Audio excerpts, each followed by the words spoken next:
ਮੇਰੇ ਪਿੱਛੇ ਜੋ ਤੁਸੀਂ ਤਸਵੀਰਾਂ ਦੇਖ ਰਹੇ ਹੋ, ਇਹ ਉਹਨਾਂ ਮਹਾਨ ਸ਼ਖਸੀਅਤਾਂ ਦੀਆਂ ਤਸਵੀਰਾਂ ਨੇ, ਜਿਨ੍ਹਾਂ ਨੇ ਇਸ ਸੰਵਿਧਾਨ ਦੇ ਵਿੱਚ ਬਹੁਤ ਵੱਡਾ ਤੇ ਅਹਿਮ ਯੋਗਦਾਨ ਹੈ ਜਿਹੜਾ ਦਿੱਤਾ ਹੈ ਤੇ ਇੱਕ ਰੋਲ ਅਦਾ ਕੀਤਾ ਹੈ, ਖਾਸ ਕਰਕੇ ਉਸ ਤਬਕੇ ਦੇ ਲਈ ਜੋ ਕਿ ਬਹੁਤ ਹੀ ਜ਼ਿਆਦਾ ਪਿਛੜਿਆ ਹੋਇਆ ਸੀ। ਉਸ ਨੂੰ ਬਰਾਬਰ ਲਿਆਉਣ ਦੇ ਲਈ, ਉਸ ਨੂੰ ਸਾਰਿਆਂ ਦੇ ਨਾਲ ਰੱਖਣ ਦੇ ਲਈ ਕਾਫੀ ਅਹਿਮ ਰੋਲ ਹੈ ਜਿਹੜਾ ਇਹਨਾਂ ਸ਼ਖਸੀਅਤਾਂ ਦੇ ਵੱਲੋਂ ਅਦਾ ਕੀਤਾ ਗਿਆ। ਪਰ ਅਫਸੋਸ ਦੀ ਗੱਲ ਇਹ ਹੈ ਕਿ ਅੱਜ ਦੀਆਂ ਸਰਕਾਰਾਂ ਇਹਨਾਂ ਨੂੰ ਪੂਜਦੀਆਂ ਤੇ ਹੈ, ਗੱਲ ਵੀ ਇਹਨਾਂ ਬਾਰੇ ਕਰਦੀਆਂ ਨੇ, ਪਰ ਇਹਨਾਂ ਦੀ ਜਿਹੜੀ ਸਿੱਖਿਆਵਾਂ ਸੀ ਉਹਨਾਂ ਤੇ ਨਹੀਂ ਚੱਲਦੀਆਂ। ਮੈਂ ਗੱਲ ਕਰ ਰਹੀ ਹਾਂ ਅੰਬੇਡਕਰ ਐਸੋਸੀਏਸ਼ਨ ਦੀ, ਜੋ ਕਿ ਅੱਜ ਪੰਜਾਬ ਯੂਨੀਵਰਸਿਟੀ ਦੇ ਵਿੱਚ ਪਿਛਲੇ ਕਾਫੀ ਸਮੇਂ ਤੋਂ ਜਿਹੜਾ ਹੈ ਧਰਨੇ ਤੇ ਬੈਠੀ ਹੋਈ ਹੈ। ਕਿਸ ਲਈ? ਸਿਰਫ ਆਪਣੇ ਹੱਕਾਂ ਦੇ ਲਈ, ਸਿਰਫ ਆਪਣੀਆਂ ਉਹਨਾਂ ਮੰਗਾਂ ਦੇ ਲਈ ਜੋ ਕਿ ਸੰਵਿਧਾਨ ਦੇ ਵਿੱਚ ਤਾਂ ਲਿਖੀਆਂ ਹੋਈਆਂ ਨੇ ਕਿ ਇਹਨਾਂ ਨੂੰ ਮਿਲਣੀਆਂ ਚਾਹੀਦੀਆਂ ਨੇ। ਸਰਕਾਰਾਂ ਵੀ ਕਹਿ ਦਿੰਦੀਆਂ ਨੇ ਕਿ ਅਸੀਂ ਆਪਦੇ ਵੱਲੋਂ ਪੂਰਾ ਕਰ ਰਹੇ ਹਾਂ, ਪਰ ਮੇਰੇ ਕੋਲ ਜਿਹੜੇ ਆਹ ਲੋਕ ਖੜੇ ਨੇ, ਨੌਜਵਾਨ ਨੇ, ਜਿੰਦੇ ਜਾਗਦੇ ਸਬੂਤ ਨੇ ਕਿ ਸਰਕਾਰਾਂ ਕਹਿੰਦੀਆਂ ਕੁਛ ਨੇ ਤੇ ਕਰਦੀਆਂ ਕੁਛ ਨੇ।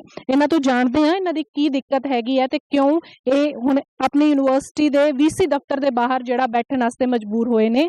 ਦਵਿੰਦਰ, ਸਭ ਤੋਂ ਪਹਿਲਾਂ ਤੁਹਾਡੇ ਤੋਂ ਜਾਣਨਾ ਚਾਹਾਂਗੇ, ਇੱਥੇ ਤੁਸੀਂ ਬੈਠਣ ਲਈ ਮਜਬੂਰ ਹੋਏ ਹੋ, ਤਕਰੀਬਨ 18 ਤੋਂ 19 ਦਿਨ ਹੋ ਗਏ ਨੇ, ਤੀਜੇ ਹਫ਼ਤੇ ਦੇ ਵਿੱਚ ਤੁਸੀਂ ਆ ਗਏ ਹੋ ਇੱਥੇ, ਤੁਹਾਡਾ ਜਿਹੜਾ ਧਰਨਾ ਪ੍ਰਦਰਸ਼ਨ ਹੜਤਾਲ ਹੈ ਚੱਲੀ ਜਾ ਰਹੀ ਹੈ, ਕੀ ਦਿੱਕਤਾਂ ਨੇ? ਸਾਡੇ ਮੈਮ 3 ਮੁੱਦੇ ਨੇ, ਜਿਹਦੇ ਵਿੱਚ ਪਹਿਲਾ ਮੁੱਦਾ ਹੈਗਾ ਗਾ ਜਿਹੜੇ ਪੰਜਾਬ ਦੇ ਸਟੂਡੈਂਟ ਆ, ਪੋਸਟ ਮੈਟ੍ਰਿਕ ਸਕਾਲਰਸ਼ਿਪ ਦੇ ਅੰਡਰ ਪੜ੍ਹੇ ਆ, ਉਹਨਾਂ ਦਾ ਜਿਹੜਾ ਪੈਸਿਆਂ ਦਾ ਲੈਣ ਦੇਣਾ ਉਹ ਸਰਕਾਰ ਤੇ ਸੰਸਥਾਵਾਂ ਦੇ ਵਿੱਚ ਦਾ ਮਸਲਾ, ਤੇ ਯੂਨੀਵਰਸਿਟੀ ਨੇ ਉਹਨਾਂ ਦੇ ਡੀਐਮਸੀ ਤੇ ਡਿਗਰੀ 'ਚ ਰੋਕ ਰੱਖਿਆ। ਜਵਾਕ ਹਰਾਸ ਹੋ ਰਹੇ ਆ, ਕਾਫੀ ਟਾਈਮ ਤੋਂ ਉਹਨਾਂ ਦੀਆਂ ਡਿਗਰੀਆਂ ਕੰਪਲੀਟ ਹੋ ਚੁੱਕੀਆਂ, ਅੱਗੇ ਐਡਮਿਸ਼ਨ ਨਹੀਂ ਲੈ ਪਾ ਰਹੇ ਉਹ, ਤੇ ਕਿਸੇ ਨੌਕਰੀ ਦੇ ਉਹ ਨਹੀਂ ਹੋ ਰਹੇ। ਤੇ 2021 ਦੇ ਵਿੱਚ ਪਹਿਲਾਂ ਪੰਜਾਬ ਸਰਕਾਰ ਨੇ ਇੱਕ ਨੋਟੀਫਿਕੇਸ਼ਨ ਜਾਰੀ ਕੀਤਾ ਸੀ ਕਿ ਜਿਹੜੇ ਬੱਚੇ ਪੋਸਟ ਮੈਟ੍ਰਿਕ ਸਕਾਲਰਸ਼ਿਪ ਦੇ ਅੰਡਰ ਪੜ੍ਹੇ ਆ ਉਹਨਾਂ ਦੀਆਂ ਡਿਗਰੀ ਤੇ ਡੀਐਮਸੀ ਜਿਹੜੇ ਰਿਲੀਜ਼ ਕਰ ਦਿੱਤੇ ਜਾਣ। ਪਿਛਲੇ ਸਮੇਂ ਜਦੋਂ 6 ਅਗਸਤ 2022 ਨੂੰ ਅਸੀਂ ਅੰਬੇਡਕਰ ਸਟੂਡੈਂਟ ਐਸੋਸੀਏਸ਼ਨ ਵੱਲੋਂ ਧਰਨਾ ਸਟਾਰਟ ਕਰਦੇ ਹਾਂ ਪੱਕੇ ਤੌਰ ਤੇ ਵਾਈਸ ਚਾਂਸਲਰ ਆਫਿਸ ਦੇ ਬਾਹਰ, ਉਹਦੇ ਨਾਲ ਹੀ ਅਸੀਂ ਇੱਕ ਪ੍ਰੋਗਰਾਮ ਚਲਾਉਂਦੇ ਆਂਗੇ ਪੰਜਾਬ ਦੇ ਮਿਨਿਸਟਰਸ ਨੂੰ ਮੈਮੋਰੈਂਡਮ ਦੇਣ ਦਾ ਇਸੇ ਸੰਬੰਧ ਦੇ ਵਿੱਚ। ਤੇ ਜਿਹੜਾ ਪੰਜਾਬ ਦੇ ਕੈਬਨਿਟ ਮੀਟਿੰਗ ਡਿਸਾਈਡ ਕਰਦੀ ਆ ਤੇ ਉਹ ਡਾਇਰੈਕਸ਼ਨਸ ਦਿੰਦੀ ਆ ਇੰਸਟੀਚਿਊਟ ਨੂੰ ਕਿ ਪੈਸੇ ਦਾ ਭੁਗਤਾਨ ਹੋਣਾ ਜਾਂ ਹੋਇਆ ਜਾਂ ਨਹੀਂ ਹੋਇਆ, ਉਹ ਸਰਕਾਰਾਂ ਤੇ ਸੰਸਥਾਵਾਂ ਦੇ ਵਿੱਚ ਦਾ ਮਸਲਾ ਗਾ। ਪਰ ਉਹਦੇ ਵਿੱਚ ਜਿਹੜੇ ਆ ਸਟੂਡੈਂਟ ਹਰਾਸ ਨਹੀਂ ਹੋਣੇ ਚਾਹੀਦੇ, ਡਿਗਰੀਆਂ ਤੇ ਡੀਐਮਸੀ ਉਹਨਾਂ ਦੇ ਰਿਲੀਜ਼ ਕਰ ਦਿੱਤੇ ਜਾਣ। ਪਰ ਯੂਨੀਵਰਸਿਟੀ ਪ੍ਰਸ਼ਾਸਨ ਐਡਾ ਜਾਤੀਵਾਦੀ ਆ, ਇੰਨਾ ਘਟੀਆ, ਜਿਹੜਾ ਸਰਕਾਰ ਦੀਆਂ ਡਾਇਰੈਕਸ਼ਨਸ ਵੀ ਨਹੀਂ ਮੰਨ ਰਿਹਾ। ਦੂਜਾ ਸਾਡਾ ਮੁੱਦਾ ਗਾ ਪੰਜਾਬ ਯੂਨੀਵਰਸਿਟੀ ਦੇ ਵਿੱਚ ਮੁੰਡਿਆਂ ਦਾ 6 ਨੰਬਰ ਹੋਸਟਲ, ਕੁੜੀਆਂ ਦਾ 5 ਨੰਬਰ ਹੋਸਟਲ। ਉਹਦੇ 'ਚ ਯੂਜੀਸੀ ਤੇ AICT ਤੋਂ ਇੱਕ ਗ੍ਰਾਂਟਸ ਆਈਆਂ ਸੀ, ਜਿਹਦੇ ਨਾਲ 120 ਕਮਰੇ ਮੁੰਡਿਆਂ ਲਈ ਤੇ 120 ਕਮਰੇ ਕੁੜੀਆਂ ਲਈ ਬਣੇ ਹੋਏ ਆ। ਤੇ ਉਹ ਹੈਗੇ ਵੀ ਸਪੈਸ਼ਲ SC ST ਸਟੂਡੈਂਟ ਲਈ। ਜਦੋਂ ਅਸੀਂ 1 ਨੰਬਰ ਗੇਟ ਤੋਂ ਐਂਟਰ ਹੁੰਦੇ ਆ, ਮੈਪ ਦੇ ਉੱਪਰ ਲਿਖਿਆ ਹੋਇਆ hostel for SC ST student. ਤੇ ਸਾਡੀ ਮੰਗ ਆ ਕਿ ਉਹ ਜਿਹੜੀ ਸਾਨੂੰ ਐਲੋਕੇਸ਼ਨਾਂ ਦਿੱਤੀ ਜਾਵੇ। ਉੱਥੇ ਯੂਨੀਵਰਸਿਟੀ ਪ੍ਰਸ਼ਾਸਨ ਦਾ ਜਵਾਬ ਆ ਕਿ ਇੱਥੇ ਟੈਗ ਲੱਗ ਜੂਗਾ ਕਿ ਇੱਕ SC ST ਸਟੂਡੈਂਟ ਰਹਿੰਦੇ ਆ, ਤੇ ਉੱਥੇ ਸਾਡਾ ਕੰਸਰਨ ਆ ਵੀ ਜਿਹੜੀਆਂ ਸੀਟਾਂ ਸਾਨੂੰ ਉੱਥੇ ਬਣਦੀਆਂ ਉਹ ਵੱਖਰੇ ਵੱਖਰੇ ਹੋਸਟਲਾਂ ਦੇ ਵਿੱਚ ਦਿੱਤੀਆਂ ਜਾਣ। ਤੀਜਾ ਸਾਡੀ ਜਿਹੜੀ ਡਿਮਾਂਡ ਆ ਗਈ ਉਹ ਹਰਿਆਣੇ ਦੇ ਸਟੂਡੈਂਟ ਲਈ ਆ। ਅੰਬੇਡਕਰ ਸਟੂਡੈਂਟ ਵੱਲੋਂ ਅਸੀਂ ਸਟੂਡੈਂਟ ਐਸੋਸੀਏਸ਼ਨ ਵੱਲੋਂ ਹਰਿਆਣਾ ਗੌਰਮੈਂਟ ਨੂੰ ਮਿਲੇ, ਤੇ ਜਿਹਦੇ ਵਿੱਚ ਹਰਿਆਣਾ ਗੌਰਮੈਂਟ ਨੇ ਇਹਨਾਂ ਨੂੰ ਲੈਟਰ ਦਿੱਤਾ ਕਿ ਜਿਹੜੇ ਹਰਿਆਣੇ ਦੇ ਪੋਸਟ ਮੈਟ੍ਰਿਕ ਸਕਾਲਰਸ਼ਿਪ ਦੇ ਅੰਡਰ ਪੜ੍ਹਦੇ ਵਿਦਿਆਰਥੀ ਆ, ਉਹਨਾਂ ਨੂੰ ਜਿਵੇਂ ਪੰਜਾਬ ਦੇ ਸਟੂਡੈਂਟਾਂ ਨੂੰ ਲਾਭ ਦਿੱਤਾ ਜਾਂਦਾ, ਉਹਦਾ ਉਹਨਾਂ ਦੀ ਸਿਕਿਉਰਿਟੀ ਅਮਾਊਂਟ ਤੇ ਐਡਮਿਸ਼ਨ ਹੁੰਦੀ ਆ, ਉਹਨਾਂ ਨੂੰ ਪਹਿਲਾਂ ਕੋਈ ਫੀਸ ਨਹੀਂ ਪੇ ਕਰਨੀ ਪੈਂਦੀ, ਉਸੇ ਤਰ੍ਹਾਂ ਹੀ ਹਰਿਆਣੇ ਦੇ ਸਟੂਡੈਂਟਾਂ ਨੂੰ ਲਾਭ ਦਿੱਤਾ ਜਾਵੇ ਤੇ ਪੈਸੇ ਦੀ ਸਿਕਿਉਰਿਟੀ ਅਸੀਂ ਲੈਂਦੇ ਹਾਂ। ਉਹਨਾਂ ਨੇ ਇੱਕ ਲੈਟਰ ਹੈ ਜਿਹੜਾ ਪੰਜਾਬ ਯੂਨੀਵਰਸਿਟੀ ਨੂੰ ਲਿਖ ਕੇ ਭੇਜ ਦਿੱਤਾ ਗਾ, ਪਰ ਪੰਜਾਬ ਯੂਨੀਵਰਸਿਟੀ ਆਨਾਕਾਨੀ ਕਰ ਰਹੀ ਆ, ਕੋਰੀ ਨਾ ਕਰ ਰਹੀ ਆ। ਇਹ ਸਾਡੀਆਂ 3 ਮੁੱਖ ਮੰਗਾਂ ਨੇ ਇੱਥੇ ਬਹਿਣ ਦੀਆਂ। ਤੇ ਦੂਜਾ ਇਹ ਆ ਵੀ ਅਸੀਂ 6 ਅਗਸਤ ਤੋਂ ਧਰਨਾ ਤਾਂ ਜਾਰੀ ਕੀਤਾ ਹੀ ਕੀਤਾ ਗਾ, ਪਹਿਲਾਂ ਵੀ ਅਸੀਂ 3-4 ਮਹੀਨਿਆਂ ਤੋਂ ਇਹ ਮੁੱਦਿਆਂ ਨੂੰ ਲੈ ਕੇ ਇਹਨਾਂ ਨੂੰ ਮੈਮੋਰੈਂਡਮ ਦੇ ਰਹੇ ਸੀ, ਤੇ ਉਹ ਤੋਂ ਬਾਅਦ ਅਸੀਂ ਪੱਕੇ ਤੌਰ ਤੇ ਧਰਨਾ ਗਾ ਜਿਹੜਾ ਇਹ ਪ੍ਰੈਸ ਰਿਲੀਜ਼ ਕਰ ਦਿੰਦੇ ਆ, ਪਰ ਉਹਨੂੰ ਇੰਪਲੀਮੈਂਟ ਕੁਛ ਨਹੀਂ ਕਰਦੇ। ਦੀ ਜ਼ਰੂਰ ਦਿੱਕਤ ਹੈ ਕਿਤੇ ਆ ਰਹੀ ਹੈ। ਹੋਰ ਵੀ ਸਾਡੇ ਨਾਲ ਗੌਤਮ ਨਾਲ ਨੇ, ਇਹਨਾਂ ਦੀ ਡਿਗਰੀ ਹੋਲਡ ਕੀਤੀ ਹੋਈ ਹੈ। ਗੌਤਮ, ਕਿਸ ਤਰ੍ਹਾਂ ਦੀ ਪਰੇਸ਼ਾਨੀਆਂ ਤੁਹਾਨੂੰ ਡਿਗਰੀ ਹੋਲਡ ਕਰਨ ਦੇ ਨਾਲ ਆ ਰਹੀਆਂ ਨੇ, ਤੇ ਕਿੰਨੇ ਚਿਰ ਤੋਂ ਤੁਹਾਡੀ डिग्री ਇੱਥੇ हो? डिग्री होल्ड का जो मसला है वो पंजाब के स्टूडेंट्स का है। आज भी हमारे पास 2 से 3 स्टूडेंट्स जो हैं ज्योग्राफी डिपार्टमेंट के आए, 18 से 20 का उनका बैच है। लेकिन पोस्ट मैट्रिक स्कॉलरशिप की जो बात है, स्कीम की जो बात है, उसमें प्रावधान ये है कि जब आपकी स्कॉलरशिप आएगी तो आप अपनी जो फीस, ट्यूशन फीस है या जो एडमिशन फीस है वो आप पे करोगी एजुकेशनल इंस्टीट्यूट्स को। लेकिन जब तक आपकी स्कॉलरशिप नहीं आएगी तो आप अपना जो है पे नहीं करोगे, क्योंकि वो जो पैसे की बात है वो गवर्नमेंट की और एजुकेशनल इंस्टीट्यूट्स की है। आज भी 2 स्टूडेंट्स का है जिनकी मतलब रिजल्ट रोक लिया है। अब उनको कल गवर्नमेंट जॉब की कल पंजाब की कोई गवर्नमेंट जॉब है उसके लिए अप्लाई करना है, लेकिन उनके पास वो सर्टिफिकेट नहीं है या डीएमसी नहीं है कि वो अपनी अप्लाई कर पाएँ। प्रॉब्लम बहुत है इस बात को लेके एडम ब्लॉक के जो अधिकारी हैं, जो इस चीज़ को देखते हैं, जो ब्रांच है, वहाँ के लोग ये तक कह देते हैं कि आप फ्री में पढ़ोगे, जबकि उनका कोई राइट नहीं बनता कि वो इस प्रकार के शब्द कहें।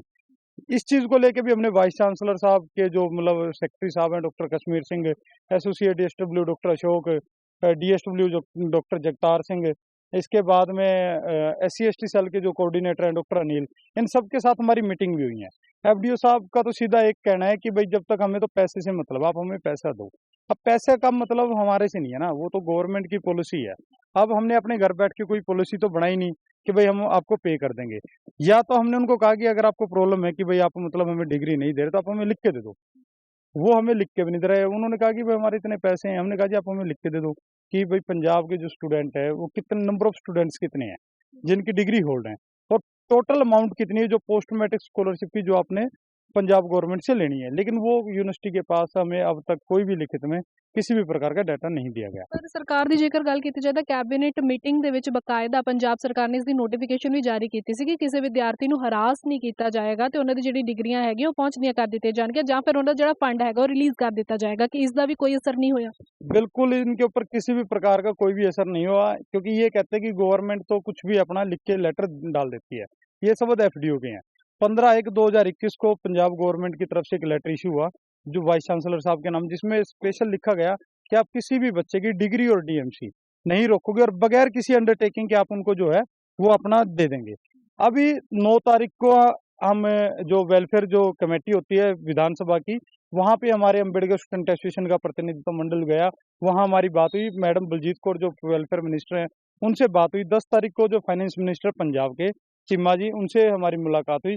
11 तारीख को पंजाब की जो कैबिनेट की मीटिंग थी उसमें ये स्पेशल डिसाइड हुआ, आप चेक भी कर सकते हैं गवर्नमेंट ऑफ पंजाब का जो पेज है, ऑफिशियली पेज, उस पर लिखा गया कि ये जो मसला है ये गवर्नमेंट का और एजुकेशनल इंस्टीट्यूट का है, ना कि किसी बच्चे का। आप बच्चे को बगैर किसी अंडरटेकिंग के आप अपनी जो उनकी डिग्री डीएमसी या रोल नंबर वो प्रोवाइड करवा दें। लेकिन पंजाब यूनिवर्सिटी का जो मतलब रवैया है वो बिल्कुल हम कह सकते हैं कि जो मनुस्मृति का है या जो ग्रंथों में जो इनकी मानसिकता बनी हुई है ये उसी को फॉलो करते हैं। बाबा साहब को सिर्फ ये दिखाने के लिए है। ਬਿਲਕੁਲ, ਮੈਂ ਇਹ ਵੀ ਚੀਜ਼ ਜਾਣਨਾ ਚਾਹਾਂਗੀ ਕਿ ਜਿਸ ਤਰ੍ਹਾਂ ਗੱਲ ਕੀਤੀ ਜਾਂਦੀ ਹੈ ਮਾਨ ਸਰਕਾਰ ਦੀ ਜੇਕਰ ਗੱਲ ਕੀਤੀ ਜਾਵੇ ਤਾਂ ਉਹ ਖੁਦ ਭਗਤ ਸਿੰਘ ਅਤੇ ਅੰਬੇਡਕਰ ਜੀ ਦੀ ਫੋਟੋ ਉੱਥੇ ਲਗਾਉਂਦੇ ਨੇ, ਪਰ ਉਹਨਾਂ ਨੇ ਨੋਟੀਫਿਕੇਸ਼ਨ ਕੱਢ ਵੀ ਦਿੱਤੀ ਹੈ। ਉਹਨਾਂ ਦਾ ਆਪਾਂ ਇਸ ਗੱਲ ਤੇ ਨਹੀਂ ਕਹਿ ਸਕਦੇ, ਪਰ ਤੁਹਾਨੂੰ ਕੀ ਲੱਗਦਾ ਕਿ ਕਿੰਨਾ ਕੁ ਜਿਹੜਾ ਅੰਦਰ ਹੁਣ ਵੀਸੀ ਹੈਗੇ ਨੇ ਉਹ ਤੁਹਾਡੀ ਗੱਲ ਨਹੀਂ ਮੰਨ ਰਹੇ, ਤਾਂ ਕਿਸ ਤਰ੍ਹਾਂ ਦੀ ਜਿਹੜੀ ਦਿੱਕਤਾਂ ਹੈਗੀਆਂ ਨੇ ਉਹ ਆਪਸ ਦੇ ਵਿੱਚ ਸਰਕਾਰ ਦਾ ਟਾਕਰਾ ਹੈਗਾ ਇਸ ਕਰਕੇ ਚੱਲ ਰਹੀਆਂ ਨੇ, ਜਾਂ ਫਿਰ ਉਹਨਾਂ ਦਾ ਕੋਈ ਹੋਰ ਪਰਪਸ ਹੈਗਾ ਵਿਦਿਆਰਥੀਆਂ ਨੂੰ ਲੈ ਕੇ? ਇਹ ਜੀ ਅਸੀਂ ਇੱਥੇ ਕਲੀਅਰ ਕਰਨਾ ਚਾਹੁੰਦੇ ਹਾਂ, ਟਾਕਰੇ ਤੇ ਸਾਨੂੰ ਨਹੀਂ ਪਤਾ ਉਹਨਾਂ ਦਾ ਟਾਕਰਾ ਚੱਲ ਰਿਹਾ ਜਾਂ ਕੀ ਚੱਲ ਰਿਹਾ। ਜਿਹੜੇ ਸੰਘ ਦੀ ਨੀਤੀ ਆ ਵੀ ਗਰੀਬਾਂ ਦੇ ਦਲਿਤਾਂ ਦੇ ਜਵਾਕਾਂ ਨੂੰ ਨਹੀਂ ਪੜ੍ਹਨ ਦੇਣਾ। ਜੇ ਅਸੀਂ ਗੱਲ ਕਰੀਏ ਇਹਨਾਂ ਦੇ ਗ੍ਰੰਥ ਵੀ ਪਹਿਲਾਂ ਇਹੀ ਕਹਿੰਦੇ ਆ, ਜਿਹਦੇ ਵਿੱਚ ਪਹਿਲਾਂ ਮਨੁਸਿਮਰਤੀ ਵਾਲਾ ਦੌਰ ਸੀਗਾ। ਸਰਕਾਰਾਂ ਤੇ ਜਿਹੜਾ ਯੂਨੀਵਰਸਿਟੀਆਂ ਨੇ ਇਹ ਪੋਜ਼ੀਟਿਵ ਵੇ ਦੇ ਵਿੱਚ ਉਹ ਤੇ ਕੰਮ ਹੀ ਨਹੀਂ ਕਰ ਰਹੀਆਂ। ਇਹ ਗਰੀਬਾਂ ਦੇ ਦਲਿਤਾਂ ਦੇ ਜਵਾਕ ਪੜ੍ਹਨ, ਇਹਨਾਂ ਦਾ ਰਵੱਈਆ ਜਿਵੇਂ ਪਹਿਲਾਂ ਤਾਂ ਅੰਗੂਠਾ ਕੱਟ ਲਿਆ ਜਾਂਦਾ ਸੀ, ਠੀਕ ਆ, ਉਹ ਰਵੱਈਆ ਜਿਹੜਾ ਇਹਨਾਂ ਦਾ ਦੁਬਾਰਾ ਹੁਣ ਡਿਗਰੀ ਡੀਐਮਸੀ ਰੋਕ ਕੇ ਜਿਹੜਾ ਆਪਦਾ ਪੂਰਾ ਕਰਦੇ ਆ, ਜਿਹੜਾ ਇਹਨਾਂ ਦਾ ਮਨੋਰਥ ਆ ਉਹਦਾ ਪੂਰਾ ਕਰਦੇ ਨੇ। ਤੇ ਇਹਨਾਂ ਦੇ ਨਾਲ ਸਟੂਡੈਂਟ ਅੰਬੇਡਕਰ ਆਰਗੇਨਾਈਜੇਸ਼ਨ ਹੈਗੀ, ਇਹਨਾਂ ਦੇ ਨਾਲ ਸਾਥ ਵਾਲੇ ਵੀ ਸਾਥ ਦੇ ਰਹੇ ਨੇ, ਇਹਨਾਂ ਤੋਂ ਵੀ ਜਾਣ ਲੈਂਦੇ ਹਾਂ। ਤੁਸੀਂ ਵੀ ਇੱਕ ਸਟੂਡੈਂਟ ਆਰਗੇਨਾਈਜੇਸ਼ਨ ਹੈਗੇ ਹੋ ਤੇ ਤੁਸੀਂ ਇੱਥੇ ਇਹਨਾਂ ਦਾ ਸਾਥ ਦੇਣ ਆਏ ਹੋ ਕਿ ਤੁਹਾਡਾ ਵੀ ਕੋਈ ਮਸਲਾ? ਸਾਡਾ ਇਹਨਾਂ ਦਾ ਸਾਥ ਦੇਣ ਵਾਸਤੇ ਅਸੀਂ ਪਹਿਲੇ ਦਿਨਾਂ ਤੋਂ ਇਹਨਾਂ ਦੇ ਨਾਲ ਡਟੇ ਹੋਏ ਹਾਂ, ਕਿਉਂਕਿ ਜਿਹੜਾ ਮੁੱਦਾ ਗਾ ਇਹ ਬਹੁਤ ਜੈਨੂਅਨ ਆ ਤੇ ਬੱਚੇ ਆ ਜਿਹੜੀਆਂ ਡਿਗਰੀਆਂ ਰੁਕਣ ਕਰਕੇ ਓਵਰ ਏਜ ਹੋ ਰਹੇ ਆ ਤੇ ਸਰਕਾਰੀ ਨੌਕਰੀਆਂ ਵਿੱਚ ਉਹ ਫਾਰਮ ਨਹੀਂ ਆਪਦੇ ਭਰ ਸਕਦੇ। ਦੂਜੇ ਪਾਸੇ ਜਿਹੜਾ ਅਸੀਂ ਇੱਥੋਂ ਵਿਦਿਆਰਥੀਆਂ ਦੇ ਵਿੱਚ ਕੰਮ ਕਰਦੇ ਹਾਂ, ਜਦੋਂ ਰਾਜਨੀਤੀ ਨੂੰ ਵੱਡੇ ਪੱਧਰ 'ਤੇ ਅਸੀਂ ਦੇਖਦੇ ਹਾਂ ਤਾਂ ਸਾਨੂੰ ਇੱਥੇ ਇੱਕ ਨਰਸਰੀ ਵਾਂਗੂ ਜਦੋਂ ਅਸੀਂ ਦੇਖਦੇ ਹਾਂ ਇਹ ਚੀਜ਼ ਨੂੰ, ਸਾਨੂੰ ਇਹ ਚੀਜ਼ ਮਹਿਸੂਸ ਹੁੰਦੀ ਆ ਕਿ ਜਿਹੜੇ ਜਿਵੇਂ ਇਹਦੇ ਰਾਜਕੁਮਾਰ ਸਾਹਿਬ ਜਿਹੜੇ ਵੀਸੀ ਨੇ ਉਹ ਬਨਾਰਸ ਹਿੰਦੂ ਉੱਧਰੋਂ ਯੂਨੀਵਰਸਿਟੀ ਤੋਂ ਆਏ ਨੇ ਤੇ ਇੱਥੇ ਉਹਨਾਂ ਦੇ ਵਿੱਚ ਜਿਹੜੀ ਮਨੂਵਾਦੀ ਮਾਨਸਿਕਤਾ ਉਹਨਾਂ ਦੇ ਵਿੱਚ ਕਿਸ ਹੱਦ ਤੱਕ ਘਰ ਕਰ ਚੁੱਕੀ ਆ, ਜਾਤੀਵਾਦ ਕਿਸ ਕਦਰ ਉਹਨਾਂ 'ਤੇ ਹਾਵੀ ਆ ਕਿ ਬੱਚਿਆਂ ਨੂੰ ਬਿਨਾਂ ਕਿਸੇ ਵਜ੍ਹਾ ਤੋਂ ਜਿਹੜਾ ਡਿਗਰੀਆਂ ਜਿਹੜੀਆਂ ਉਹ ਨਹੀਂ ਦੇ ਰਹੇ।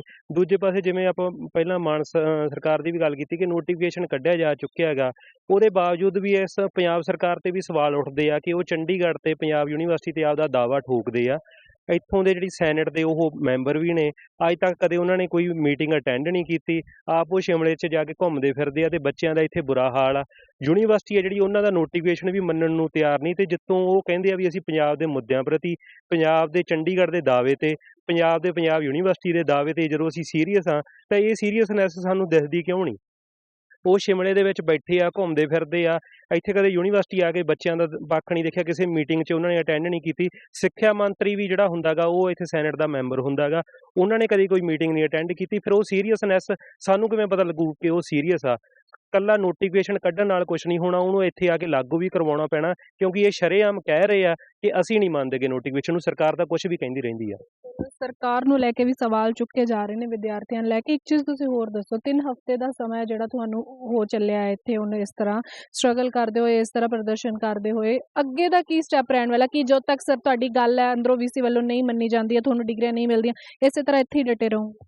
बिल्कुल, ये इस बार हमने मतलब पंजाब यूनिवर्सिटी का जो प्रशासन है, जब से कैंपस शुरू हुआ इस बार मार्च से हम लगातार मतलब संपर्क में हैं।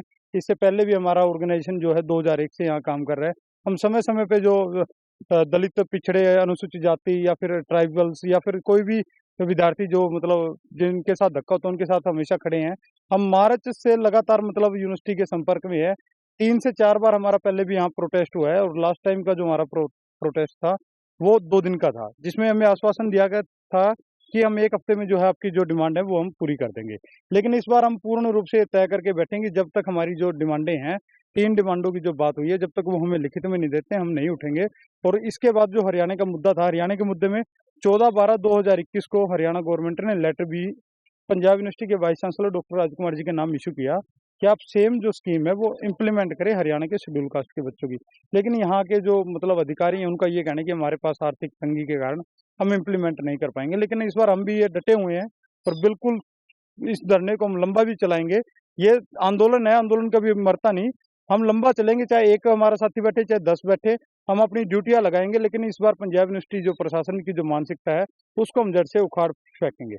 ਇਹ ਸਵਾਲ ਮੈਂ ਜ਼ਰੂਰ ਲਵਾਂਗੀ। VC ਦੇ ਨਾਲ ਤੁਹਾਡੀ ਗੱਲਬਾਤ ਹੋਈ ਹੋਣੀ, ਮੈਮੋਰੈਂਡਮ ਵੀ ਜ਼ਾਹਿਰ ਜੀ ਗੱਲ ਹੈ ਦਿੱਤਾ ਹੋਣਾ, ਉਹਨਾਂ ਦਾ ਕਿਹੋ ਜਿਹਾ ਰਵੱਈਆ ਹੁੰਦਾ ਜਦੋਂ ਤੁਸੀਂ ਉਹਨਾਂ ਨੂੰ ਮਿਲਣ ਜਾਂਦੇ ਹੋ? ਸਾਡੀ BC ਸਾਹਿਬ ਨਾਲ ਤਾਂ ਇੱਕ ਵਾਰ ਗੱਲ ਹੋਈ ਆ, ਉਹ ਕਹਿੰਦੇ ਸੀ ਅਸੀਂ ਕਰਾਂਗੇ। ਉਸ ਤੋਂ ਬਾਅਦ ਜਿਹੜੀਆਂ 4 ਤੋਂ 5 ਮੀਟਿੰਗਾਂ ਸਾਡੀਆਂ ਯੂਨੀਵਰਸਿਟੀ ਪ੍ਰਸ਼ਾਸਨ ਨਾਲ ਹੁੰਦੀਆਂ ਨੇ, ਉਹਦੇ ਵਿੱਚ ਸਾਨੂੰ ਕੋਈ ਵੀ ਉਹਨਾਂ ਦਾ ਰੈਲੇਵੈਂਟ ਤੇ ਪੋਜ਼ਿਟਿਵ ਰਿਪਲਾਈ ਨਹੀਂ ਆਉਂਦਾ ਵੀ ਅਸੀਂ ਕਰਾਂਗੇ। ਉਹ ਇੱਥੋਂ ਤੱਕ ਕਹਿੰਦੇ ਆ ਸਾਨੂੰ ਪੈਸਿਆਂ ਤੱਕ ਮਤਲਬ ਪੈਸੇ ਦਿਓ ਤੇ ਡਿਗਰੀਆਂ ਲੈ ਜਾਓ। ਜੇ ਅਸੀਂ ਡਿਗਰੀਆਂ DMC ਦੇ ਤੇ ਤਾਂ ਸਾਡੇ ਕੋਲ ਕੀ ਰਹਿ ਜਾਊਗਾ? ਤੇ FDO ਉੱਥੇ ਇਹ ਕਹਿੰਦੇ ਆ ਵੀ ਜਿਹੜਾ ਪੰਜਾਬ ਸਰਕਾਰ ਤਾਂ ਕੁਛ ਵੀ ਲਿਖ ਕੇ ਦੇ ਦੂਗੀ। ਤੁਸੀਂ ਦੇਖੋ ਵੀ ਸਰਕਾਰ ਲਈ ਇਹ ਸ਼ਬਦ ਵਰਤੇ ਜਾਂਦੇ ਆਗੇ। ਇਹ ਉਹਨਾਂ ਦਾ ਰਵੱਈਆ ਹੈਗਾ ਜਿਹੜਾ ਉਹ ਪੋਜ਼ਿਟਿਵ ਵੇ ਦੇ ਵਿੱਚ ਕਿਤੇ ਨਹੀਂ ਲੱਗੇ। ਜਿਹਦੀ ਤੁਸੀਂ ਗੱਲ ਕਰ ਰਹੇ ਹੋ, ਪੈਸਾ ਕਿੱਥੋਂ ਆਣਾ? ਮਤਲਬ ਕਿੰਨੇ ਪੇ ਕਰਨਾ? ਸਟੂਡੈਂਟਸ ਨੇ ਦੇਣਾ, ਸਰਕਾਰ ਤੋਂ ਆਣਾ? ਇਹ ਸਰਕਾਰ ਤੋਂ ਆਉਣਾ ਜੀ, ਤੇ ਪੈਸਿਆਂ ਦਾ ਲੈਣ ਦੇਣ ਸਿੱਧਾ ਸਰਕਾਰ ਤੇ ਇੰਸਟੀਚਿਊਟ ਦੇ ਵਿੱਚ ਆ। ਸਰਕਾਰ ਵੱਲੋਂ ਇਹ ਪੈਸਾ ਆਉਣਾ ਗਾ। ਪਿਛਲੇ ਸਟੂਡੈਂਟ ਨੇ, ਸਟੂਡੈਂਟਾਂ ਨੂੰ ਮੈਂਟਲੀ ਫਿਜ਼ੀਕਲੀ ਹਰਾਸ ਕੀਤਾ ਜਾਂਦਾ, ਉਹਨਾਂ ਨੂੰ ਜਾਤੀਵਾਦੀ ਇਹੋ ਜਿਹੇ ਸ਼ਬਦ ਵਰਤੇ ਜਾਂਦੇ ਆ ਜਦੋਂ ਇੱਥੇ ਡਿਗਰੀਆਂ DMC ਲੈਣ ਆਉਂਦੇ ਆ।